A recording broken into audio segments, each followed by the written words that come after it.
तड़पतानी हमर रतिया में, तड़पतानी हमर रतिया में।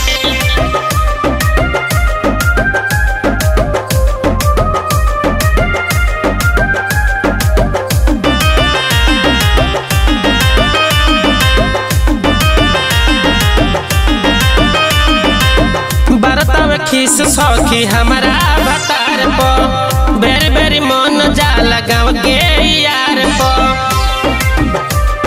ए सखी तन सुना ना, बरतव खीस सौखी हमारा भतार पो, बेरी बेरी मन जाला गाँव के यार। हम तो फंस गई अगुआ के बतिया में, बतिया में। ए सुना ना, मिलल ऐसन भातार मन भर ना हमार, तड़पतानी हमर रतिया में। मिलल ऐसन भातार मन भर ना हमार, तड़पतानी हमर रतिया में।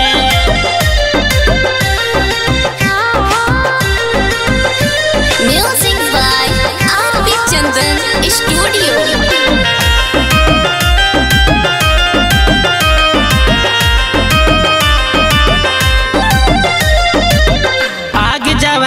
के हमरा न बूते, जाके भतार खरी अनिए में सूते। अरे का बताइए सखी बड़ा दुख बा, आग जवानी के हमरा न बूते, जाके भतार खरी अनिए में सूते। जाने का भइल बा एकरा मतिया में, मतिया में। मिलल ऐसन भातार मन भर ना तड़पतानी हमर रतिया में। मिलल ऐसन भातार मन भर ना हमार, तड़पतानी हमर रतिया में। तड़पतानी हमर रतिया में, तड़पतानी हमर रतिया में।